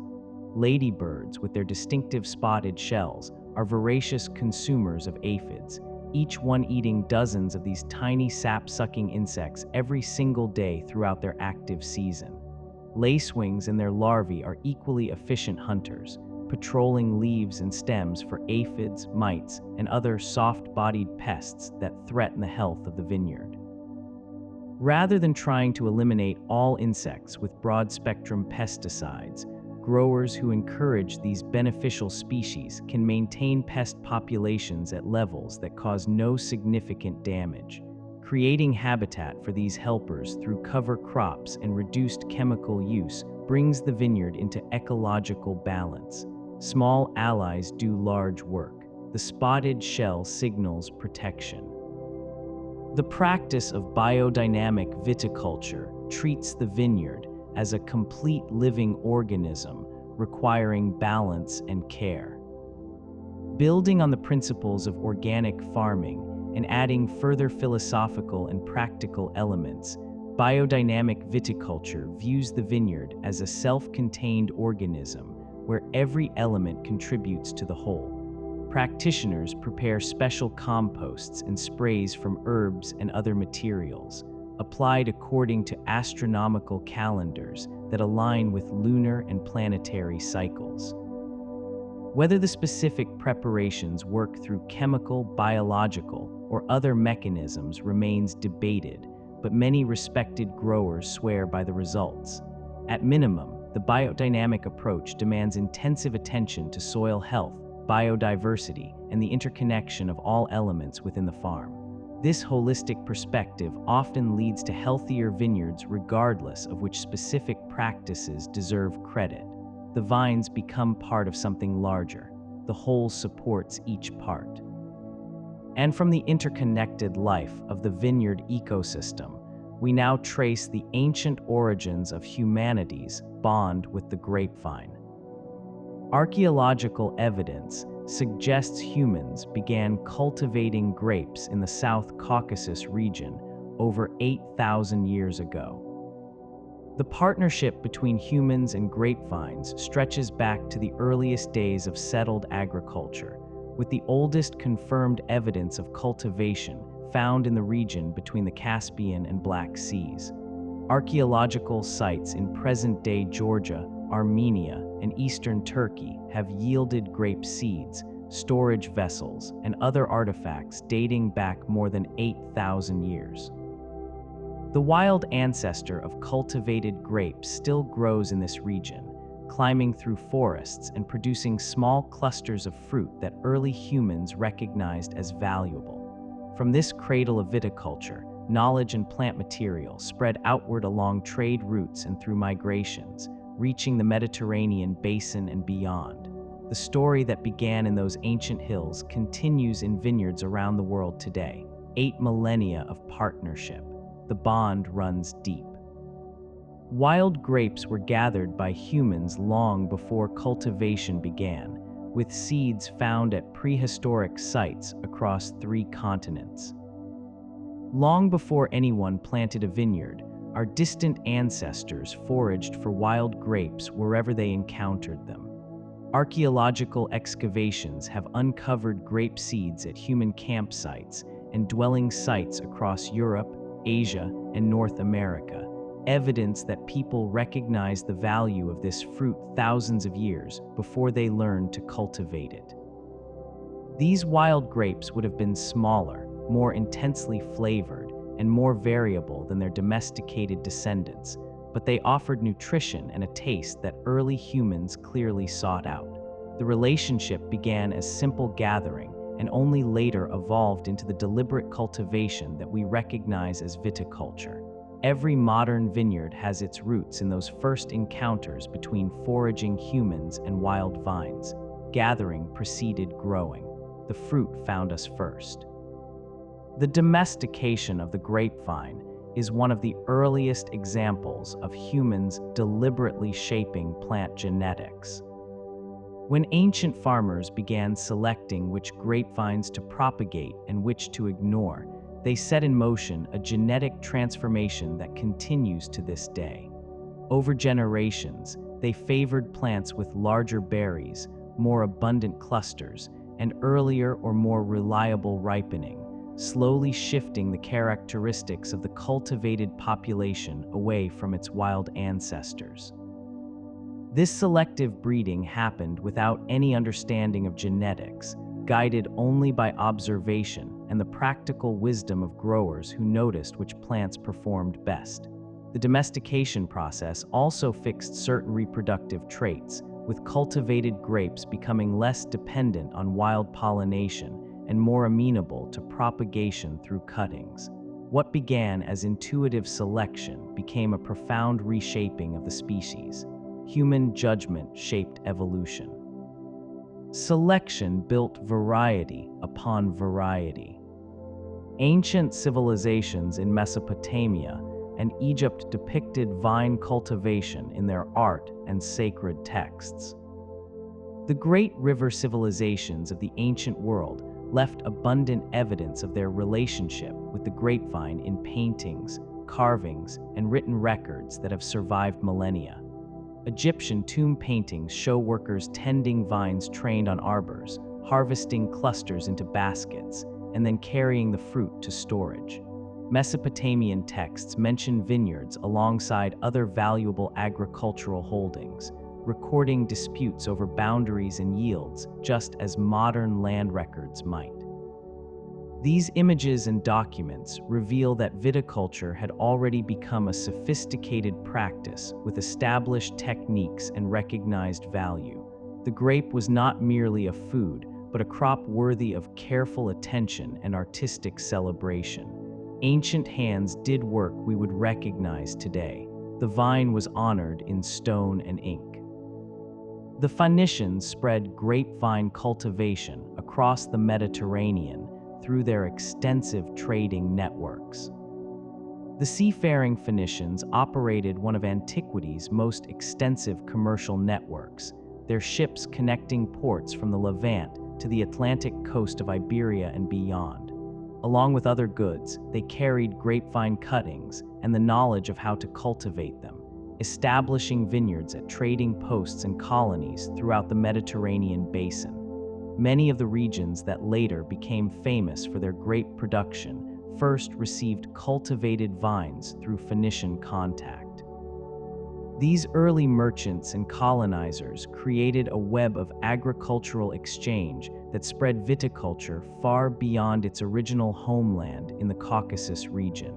The vines they planted would be tended by countless generations after them. Trade routes became corridors of cultivation. Ships carried cuttings across the ancient sea. Roman agricultural writers documented pruning techniques and vineyard management practices still relevant today. The Romans were meticulous record keepers who documented their agricultural practices in detail, and their writings on viticulture have survived to inform growers 2 millennia later. Authors like Columella and Pliny described how to select sites, prepare soil, plant vines, and prune them for different purposes, creating manuals that read remarkably like modern viticultural textbooks. They discussed the merits of different training systems, debated optimal vine spacing, and recorded observations about how local conditions affected fruit quality. This wealth of written knowledge preserved techniques that might otherwise have been lost during turbulent centuries that followed. Modern readers find familiar concerns in these ancient pages. Roman wisdom still guides modern hands. The advice has aged remarkably well. Medieval monasteries became centers of viticultural knowledge, preserving and improving techniques through centuries. During the medieval period, monasteries across Europe became repositories of agricultural knowledge, including the accumulated wisdom of viticulture. Monks had the literacy to study ancient texts and the institutional continuity to observe vineyards over many generations, noting which practices worked best in their particular conditions. They experimented with different grape varieties, pruning methods, and site selections, building a body of practical knowledge that spread through networks of related religious houses. Some of the most prized vineyard sites in Europe today were first identified and developed by monastic communities centuries ago. The patient observation and careful record-keeping of these communities preserved and advanced viticultural understanding through turbulent times. Faith and farming intertwined. Knowledge grew in cloistered gardens. And from the monasteries of medieval Europe, we trace the journey of vines to new continents and climates in this documentary for Sleep. Spanish colonizers brought European grapevines to the Americas in the 16th century, forever changing both landscapes. The European colonization of the Americas brought grapevines across the Atlantic for the first time, as settlers attempted to recreate the agricultural systems they knew from home. Spanish missionaries planted vineyards in Mexico and South America, while English and Dutch colonists tried their luck along the eastern seaboard of North America.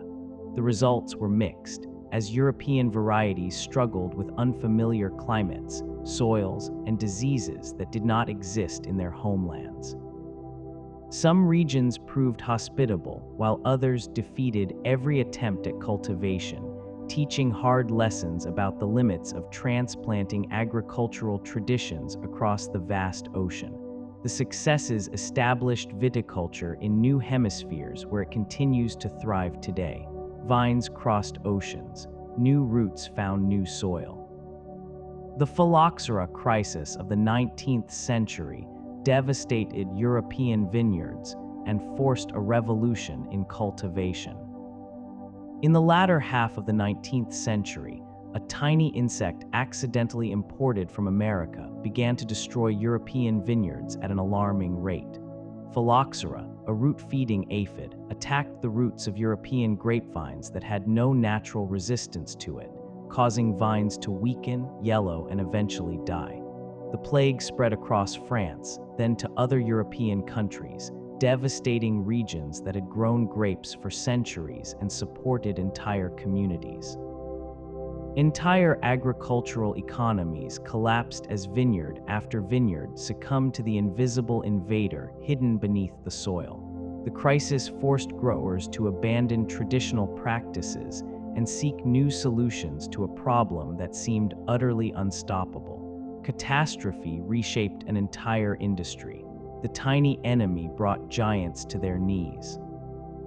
Grafting European grape varieties onto American rootstocks saved the industry from complete collapse. The solution to the phylloxera crisis came from an unexpected source. The same American continent that had sent the pest also provided the remedy that would save European viticulture. American grapevine species had evolved alongside phylloxera for millennia and developed natural resistance to its attacks on their root systems. By grafting European fruiting varieties onto American rootstocks, growers could combine the fruit quality they wanted with the root resistance they desperately needed. This painstaking work of replanting entire regions with grafted vines took decades and enormous investment, but it saved European viticulture from complete extinction. The technique remains standard practice in most grape-growing regions of the world today. American roots support European vines. The skillful graft became salvation. S088 today, nearly all cultivated grapevines in the world grow on roots descended from American species.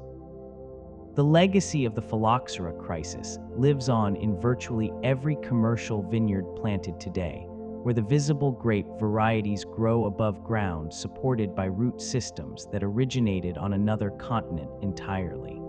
These American rootstocks, descendants of native species like Vitis riparia and Vitis rupestris, carry the genetic resistance that allows grapevines to survive where phylloxera lurks in the soil. Different rootstock varieties have been developed for different conditions, some tolerating drought, others lime-rich soils, and still others nematode pressure. Choosing the right rootstock for a particular site is one of the first and most consequential decisions when establishing a new vineyard.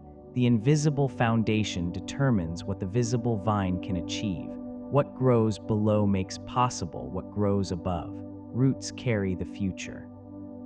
Modern clonal selection allows growers to propagate vines with specific desirable genetic traits.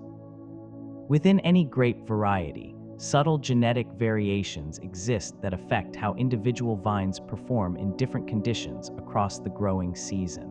Through careful observation over many years, researchers and growers have identified exceptional individual vines and propagated them to create named clones with predictable characteristics. One clone might produce smaller berries with more concentrated flavors, while another resists certain diseases or ripens earlier in the season. Modern vine nurseries maintain libraries of these selected clones, allowing growers to match their planting material precisely to their site conditions and their quality goals. This science of clonal selection continues to refine the genetic resources available to viticulture around the world. Variation within variety offers choice. Selection fine-tunes the possibilities.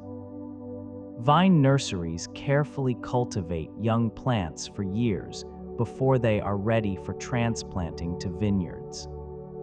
The young vines that growers plant in their new vineyards have typically spent 2 or more years developing in specialized nurseries before they were ready for sale. Nursery workers graft selected scions onto rootstock, nurse the healing graft through its first fragile months, then grow the young plant until its root system is strong enough to survive transplanting. Quality control ensures that only healthy, virus-free material reaches the market, protecting growers from introducing diseases that could devastate their vineyards for decades. This nursery industry supports viticulture worldwide, maintaining genetic diversity and making improved varieties available to growers everywhere. The careful preparation in the nursery enables success in the vineyard. Young plants arrive ready to grow. The foundation is laid before planting. And from the science of propagation, we turn now to the patient work of establishing and caring for a new vineyard. A newly planted vineyard typically requires 3 to 5 years before its vines produce a meaningful harvest. Planting a vineyard is an act of faith in the future, as the young vines that go into the ground will not produce any significant crop for several years after they are planted.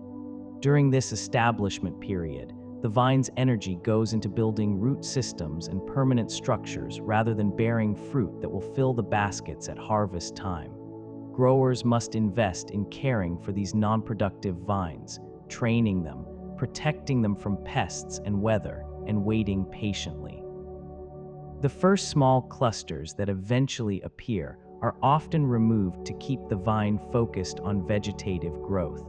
Only after 3 to 5 years does the vineyard finally begin to reward the grower's patience with meaningful harvests. The investment of time cannot be rushed. Years of waiting precede years of harvest. Patience is essential. Young vines must be carefully trained to establish the permanent framework that will support decades of growth. The first years of a vine's life in the vineyard establish the shape and structure it will carry for decades of productive growth to follow. Growers carefully guide young shoots, selecting the strongest to become the trunk and permanent arms, while removing competitors that would waste the plant's precious energy reserves. Stakes, ties, and training wires hold the young vine in position as it develops over the seasons, correcting any tendency to grow in undesirable directions that would complicate future management. Mistakes made during this formative training phase are difficult to correct later and may compromise the vine's productivity for its entire lifespan of many decades. The careful attention given to young vines pays dividends for generations of harvests to come. Early training shapes all future growth. Form set when young will endure. Irrigation decisions in dry climates require balancing vine health against the stress that concentrates fruit quality. In regions where summer rainfall is scarce or absent, growers must provide water to their vines or accept the consequences of drought stress. Too little water causes stress that can stunt growth, reduce yields, and even kill young vines not yet established with the deep root systems that mature plants develop over time. However, moderate water stress applied at the right times during the growing season can actually improve fruit quality by limiting berry size and concentrating the compounds that give grapes their distinctive character. The art lies in providing just enough water to keep vines healthy without eliminating the beneficial stress that enhances what they produce. This delicate balance varies by variety, soil type, climate, and growth stage. Water management becomes an art. The precise amount shapes the outcome. Drip irrigation delivers precise amounts of water directly to each vine's root zone with minimal waste. Modern drip irrigation systems use extensive networks of tubes and emitters to deliver carefully measured amounts of water exactly where the vine can use it, minimizing evaporation and runoff that would waste this precious resource. Each emitter drips slowly throughout the irrigation cycle, allowing water to soak deeply into the soil and reach the roots rather than sitting on the surface or running away across the ground. Computer-controlled systems can adjust delivery based on soil moisture sensors, weather data, and growth stage, providing precision that older irrigation methods could never hope to achieve. This technology has made it possible to grow quality grapes in arid regions where overhead irrigation would be wasteful or impossible. Water becomes a tool of precision. Efficiency serves both vine and environment. Dry farming without irrigation is practiced in some regions, relying entirely on rainfall and deep roots. In contrast to irrigation-dependent viticulture, some growers practice dry farming, relying entirely on rainfall stored in the soil to carry their vines through the growing season without any supplemental water at all. This approach requires deep soils capable of holding significant moisture and root systems that reach down to access it during dry periods. Dry farmed vines typically yield less than irrigated ones, but may produce fruit of distinctive concentration and character. The method demands intimate knowledge of local conditions and careful site selection, as not every location can support vines without supplemental water. Where it works, dry farming connects the vine more directly to its terroir, depending on what the land itself provides. Deep roots reach where shallow ones cannot. The land sustains what it can. Frost protection methods range from wind machines to water sprinklers that coat buds in protective ice. Spring frosts that arrive after bud break can devastate a vineyard, killing tender new growth and destroying the entire year's potential harvest in a single night of freezing temperatures. Growers in frost-prone areas employ various defensive technologies, from giant fans that mix cold ground-level air with warmer air that naturally pools above to sprinkler systems that coat buds in ice, paradoxically protecting them through the latent heat released as water freezes. Some use smudge pots or propane heaters placed throughout the vineyard to warm the air directly, while others carefully select sites where cold air drains away downhill rather than pooling dangerously around the vines. The battle against frost is waged in the pre-dawn hours when temperatures drop to their lowest point. Vigilance protects the vulnerable. One cold night can erase a year of careful effort. Hail netting stretched over vineyards can prevent devastating damage to leaves and developing fruit. Hailstorms can shred leaves, bruise developing fruit, and damage woody tissue in minutes, causing harm that affects not only the current season, but subsequent years, as well as the vine struggles to recover from its wounds. In regions where such storms are frequent, growers install protective netting over their vineyards, creating a mesh canopy that intercepts falling ice before it can strike the vulnerable vines below. The investment in netting is substantial, but a single severe hailstorm can cause losses far greater than the cost of protection for years to come. Some growers combine netting with other techniques like rockets or cannons intended to disrupt hail formation in approaching storm clouds, though results from these methods vary. Nature's violence meets human ingenuity.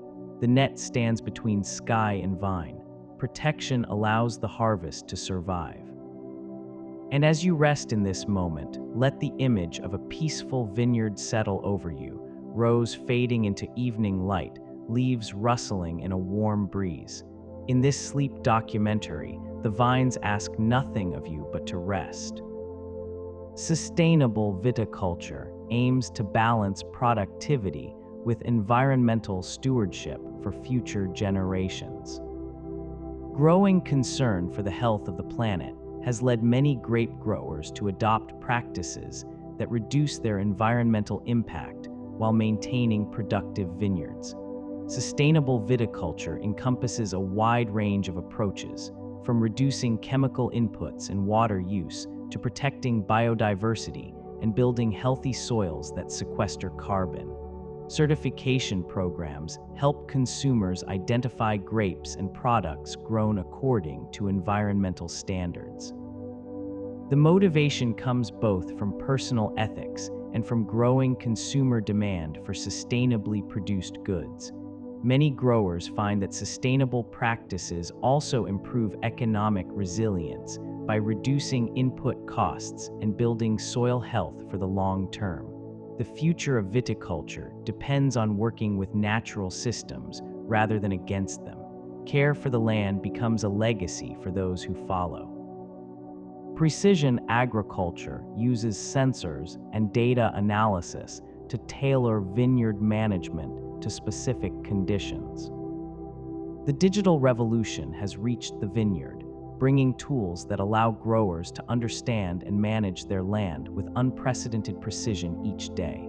Sensors in the soil can measure moisture, temperature, and nutrient levels in real time, transmitting data to systems that generate recommendations for irrigation and fertilization. Satellite and drone imagery can reveal patterns of vine vigor across a vineyard, highlighting areas that need attention before problems become visible to the human eye. This data-driven approach allows targeted interventions rather than blanket treatments, reducing inputs while improving outcomes. The technology continues to evolve rapidly, promising ever more sophisticated tools for future generations of growers. Ancient practices meet modern analysis. Numbers serve the growing art. Drones can survey vineyard health from above, detecting stress patterns invisible to observers on the ground. Small unmanned aircraft equipped with specialized cameras have become valuable tools for vineyard monitoring, providing perspectives that would be impossible to achieve from ground level. Flying systematic patterns over vineyard blocks, these drones capture images in wavelengths of light that reveal plant stress before it becomes obvious to the naked eye. Infrared sensors can detect temperature differences that indicate irrigation problems, while multispectral imaging highlights variations in chlorophyll content across thousands of individual vines. The data collected during a single flight can identify issues in time for intervention that saves the crop. What once required days of walking can now be surveyed in hours from above. Eyes in the sky see what feet on the ground would miss. Technology extends the grower's reach. Climate change is shifting suitable vineyard regions toward higher latitudes and elevations around the world. Rising global temperatures are rewriting the map of where different grape varieties can be grown successfully, pushing the boundaries of viticulture toward the poles and up into highlands once considered too cold. Regions that were marginal a generation ago now produce reliable harvests, while some traditional areas are struggling with heat and drought that stress vines beyond their tolerance. Growers are responding by planting varieties better suited to warmer conditions, adjusting canopy management to protect fruit from sun damage, and exploring sites at higher elevations where cooler temperatures can be found. This ongoing transformation challenges traditions built over centuries and demands flexibility from everyone involved in cultivation. The landscape of viticulture is shifting. Adaptation becomes essential for survival. Ancient grape varieties, once forgotten, are being rediscovered and planted for their resilience to changing conditions. As climate change challenges the varieties that have dominated viticulture for centuries, attention is turning to varieties that were abandoned or forgotten, but may offer advantages in a warming world. Researchers are combing old vineyards and germplasm collections, finding varieties selected by generations of growers for their ability to tolerate heat, drought, or disease. Some of these obscure grapes are now being planted experimentally, their genetic heritage offering possibilities that mainstream commercial varieties cannot match today. The diversity preserved by past generations becomes a valuable resource for adapting to future conditions with hope.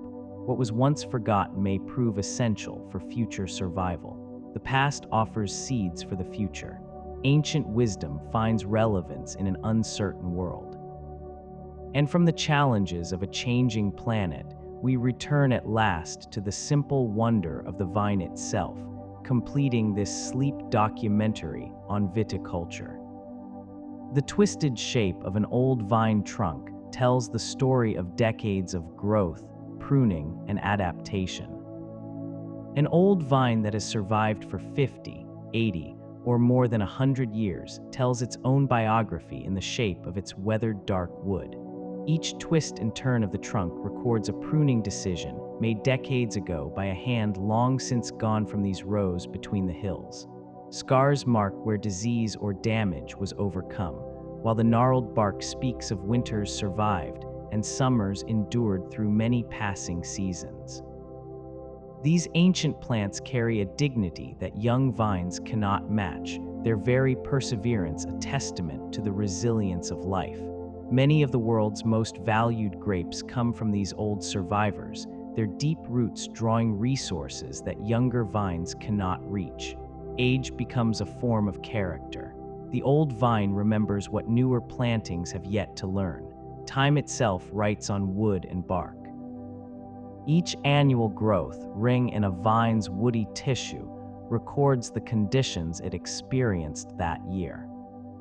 Like the growth rings of trees, the woody tissue of grapevines contains a record of past seasons preserved in the structure of each annual layer of growth. Wider rings typically indicate years of favorable conditions when growth was strong and abundant across the sunlit vineyard, while narrow rings suggest stress from drought, disease, or other environmental challenges that the vine endured over time.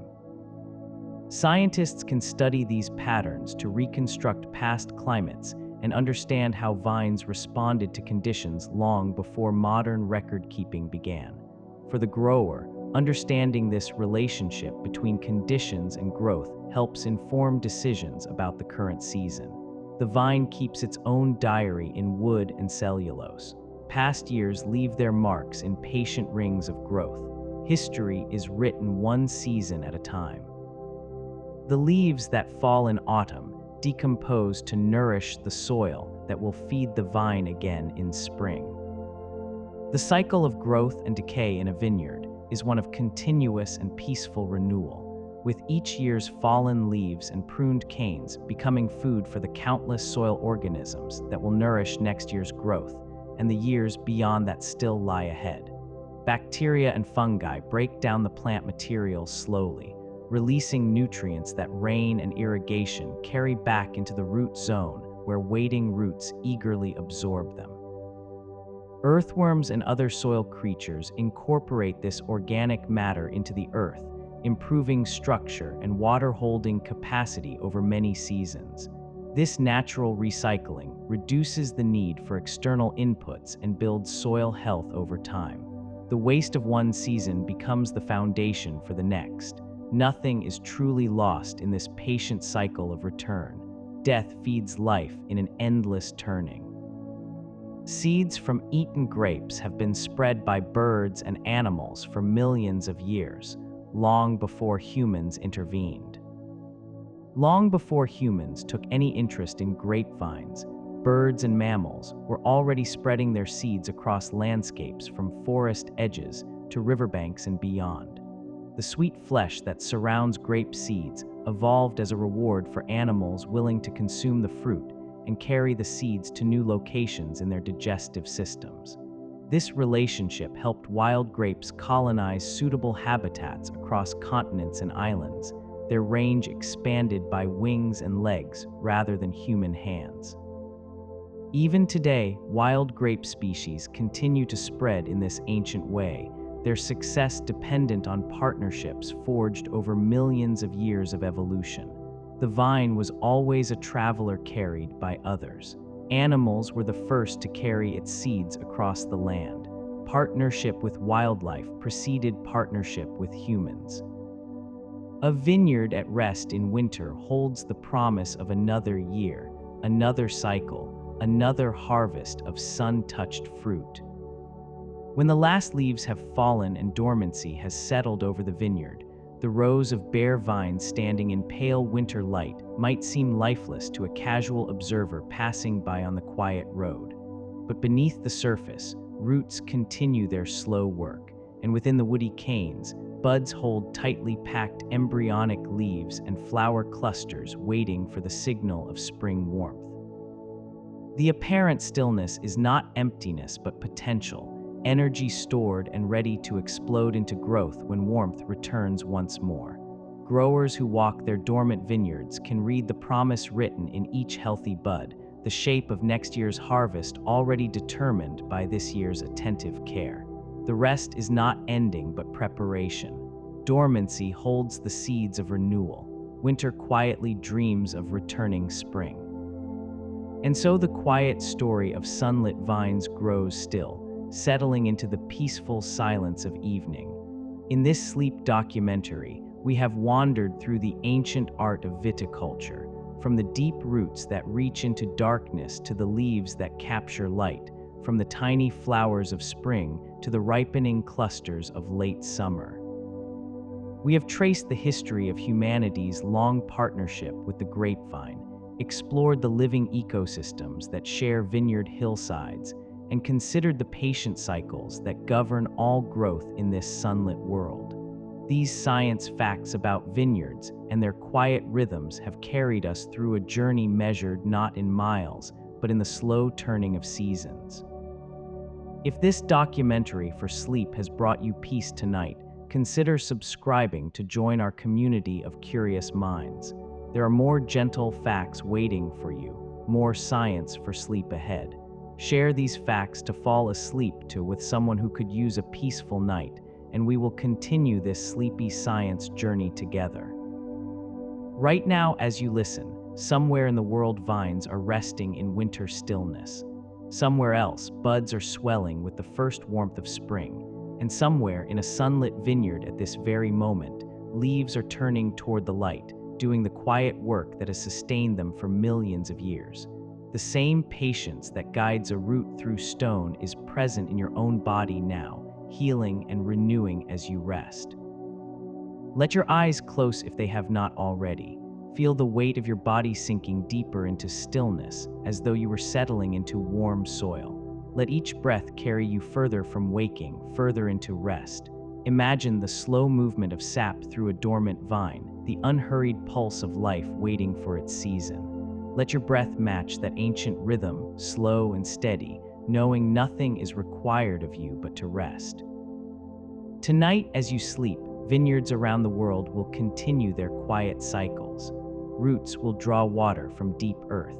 Leaves will rest in darkness, waiting for dawn. In cool cellars, the sugars of last year's harvest will be transforming slowly into something new. Bees will sleep in their hives near flowering cover crops, and owls will hunt between the rows under a canopy of stars.